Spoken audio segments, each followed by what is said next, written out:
ग्वालियर चंबल की तासीर सिर्फ ताप की नहीं है, यहां बगावत भी आम है। इस इलाके में 12 सीटें बागियों के चलते फंस गई हैं। 8 सीटों पर बीजेपी परेशान है तो 4 सीटों पर कांग्रेस में घमासान है। देखिए कहां कहां दिक्कत में आ गए हैं दिग्गज। बागी, कहीं बवाल कहीं वरदान।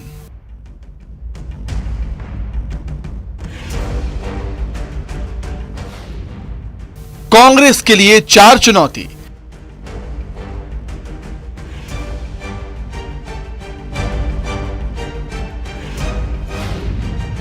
बीजेपी के लिए 8 आफत।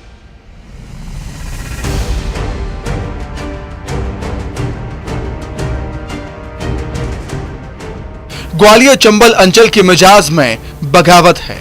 जाहिर है चुनाव के सीजन में भी यही तेवर पार्टी का टेंशन बढ़ा रहे हैं।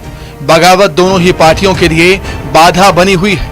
क्या बीजेपी क्या कांग्रेस, इन बागियों के चलते केंद्रीय मंत्री नरेंद्र सिंह तोमर, कैबिनेट मंत्री नरोत्तम मिश्रा, अरविंद सिंह भदौरिया, सुरेश धाकड़, रघुराज कंसाना, बैजनाथ कुशवाहा, संजीव कुशवाहा, डॉक्टर गोविंद सिंह, लक्ष्मण सिंह की सीटों का समीकरण उलझ गया है।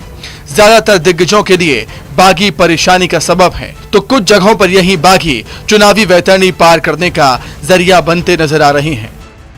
आंकड़ों की जुबानी देखें तो कांग्रेस के लिए 4 सीटों पर बागियों की चुनौती है, जिनमें से दिमनी सीट पर कांग्रेस के बागी बलबीर दंदोतिया कुछ समय पहले हाथी पर चढ़े और बीएसपी के टिकट पर मैदान में हैं। इधर सुमावली में टिकट मिलने के बाद फिर टिकट काटे जाने से आहत हुए कुलदीप सिकरवार ने बीएसपी ज्वाइन की और चुनावी मैदान का समीकरण ही बिगाड़ दिया। पोहरी की पॉलिटिक्स भी पेचदार हो गई है।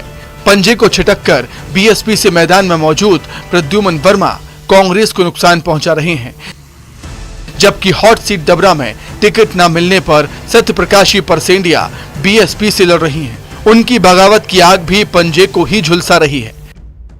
ऐसा नहीं है कि पंजा फंसा हुआ है और कमल खिलखिला रहा है। बगावत बीजेपी के लिए भी भारी है और 8 सीटों पर बागी पार्टी के लिए मुसीबत बने हुए हैं। सीट के हिसाब से देखें तो भिंड में बीएसपी से वर्तमान विधायक संजीव कुशवाहा ने 2021 में बीजेपी ज्वाइन कर ली थी, लेकिन टिकट कटते ही फिर हाथी पर सवार हो गए। लाहौर से बीजेपी के कद्दावर नेता रसाल सिंह की नाराजगी और बीएसपी से उनका मैदान में होना पार्टी के लिए भारी पड़ रहा है। वहीं अटेर में बागी मुन्ना सिंह भदौरिया ने साइकिल की सवारी कर दी, जो बीजेपी पर भारी पड़ सकती है। जबकि दतिया में बीजेपी के अवधेश नायक कांग्रेस में आ गए। यही नायक अब बीजेपी के लिए बाधा बन रहे हैं।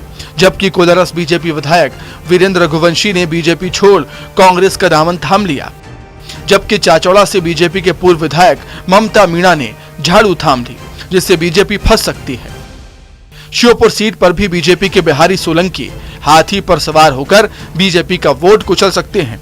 उधर मुरैना में पूर्व मंत्री रुस्तम सिंह बीएसपी में शामिल होकर अपने बेटे राकेश सिंह को सत्ता तक पहुंचाने के लिए जोर लगा रही हैं। कांग्रेस दावा कर रही है कि 8 सीटों की बगावत का फायदा उसे मिलेगा। कांग्रेस जीत रही है। जहां भी आप देखेंगे त्रिकोणीय मुकाबला है।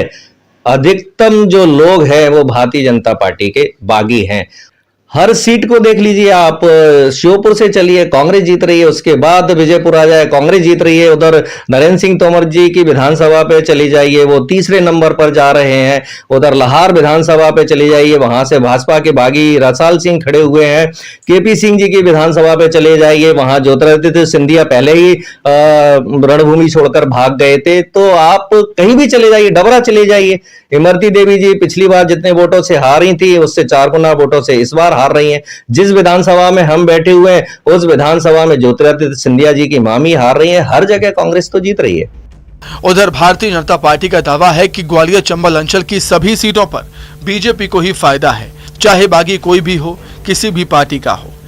अटेर में हम ऐसा लगता है कि त्रिकोणीय संघर्ष में उनको थोड़ा सा नुकसान हुआ, मुन्ना सिंह भदौरिया पहुंचा रहे हैं। लेकिन लाहौर की बात करो, लाहौर में रसाल सिंह जी गोविंद सिंह जी को नुकसान कर रहे हैं, गोविंद सिंह चुनाव हार रहे हैं। हम सुमावली की बात करें तो वहाँ कुलदीप सिकरवार रविंद्र सिंह कंसाना की मदद कर रहे हैं, कांग्रेस को नुकसान पहुंचा रहे हैं। तो कांग्रेस के कैंडिडेट थे पहले वो, और काफी समय से तैयारी कर रहे थे।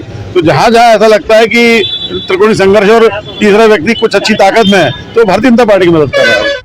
बागियों से कितना नफा होगा, कितना नुकसान, इसके लिए 3 दिसंबर का इंतजार करना होगा। लेकिन दिग्गज जानते हैं कि एक एक वोट की कीमत क्या है और बागी ये जानते हैं कि कांटे की टक्कर में मुनाफा बागियों का होता है।